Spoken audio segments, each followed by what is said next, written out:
வார்த்தைகளினாலாவது கிரியைகளினாலாவது நீங்கள் எதை செய்தாலும் அதையெல்லாம் கர்த்தராகிய இயேசுவின் நாமத்தினாலே செய்து அவர் முன்னிலையாக பிதாவாகிய தேவனை ஸ்தோத்தரியுங்கள். கொலோசியர் 3:17. And whosoever ye do in word or deed, do all in the name of the Lord Jesus, giving thanks to God and the Father by him. இந்த காலை வேளையிலே இந்த செய்தியை கேட்கிற எனதருமை சகோதர சகோதரிகளே, இங்கே சில காரியங்களை பார்க்கிறோம். ஆண்டவருக்குன்பாக அவரை மகிமைப்படுத்துவது எதில்? வார்த்தைகளினாலே, கிரியைகளினாலே. எதை செய்தாலும் அதை இயேசுவின் நாமத்திலே செய்து அப்படி பிதாவை நீங்கள் ஸ்தோத்தரியுங்கள். பிதாவாகிய தேவனை ஸ்தோத்தரியுங்கள். பிதாவாகிய தேவன் அவரை அனுப்பினார் இந்த உலகத்தில் மரணத்தை ஜெயம் கொள்ளும்படியாக. எல்லாரும் அவர் அடித்தார்கள், காயப்படுத்தினார்கள், இரத்தம் தாரை தாரையாக வடிந்தது. 9 முற்கள் கொண்ட முள்முடியை அவர் தலை மீது சூட்டி இரத்தம் தலையிலிருந்து பாதம் வரை வடிந்தது. வேதனை. தன்னுடைய ஒரே பேரான குமாரனாய் இயேசுவை இந்த உலகத்துக்கு அனுப்பின அந்த பிதாவை ஸ்தோத்தரியுங்கள். ஏனென்றால் அவர்தான் அவரை பூலோகத்துக்கு அனுப்பினார் ஒரு நாமத்தினாலே. எனவே என்ன செய்ய வேண்டுமாம்? நாம் செய்கிற வார்த்தைகள், நம்முடைய பேச்சு காரியங்கள், செயல்பாடுகள் தேவனை மகிமைப்படுத்துகிறதா இருக்கணும்.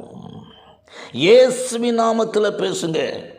இயேசுவை முன்வைத்து காரியங்களை செய்யுங்கள்.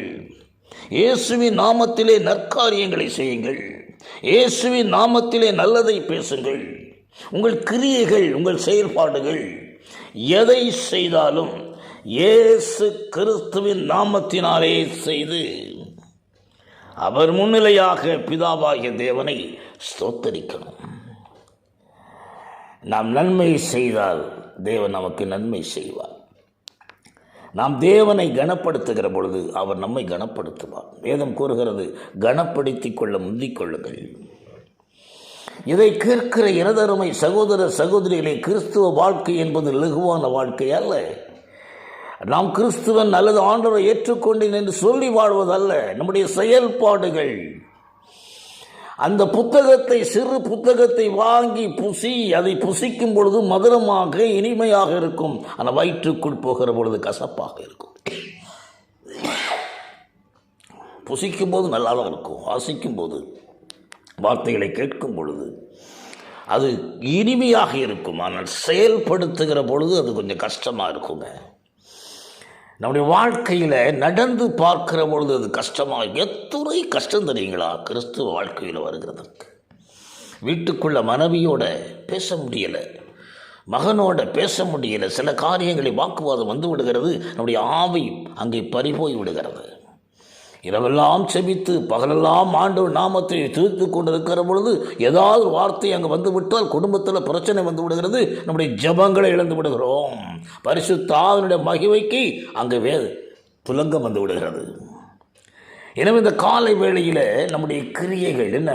சகிப்புத்தன்மைகள், பொறுமை, இச்சையடக்கம், பாவமற்ற வாழ்க்கை, செயல்பாடுகள் எல்லாம் தேவனுக்கு பிரியமுள்ளதாக இருக்க வேண்டும்.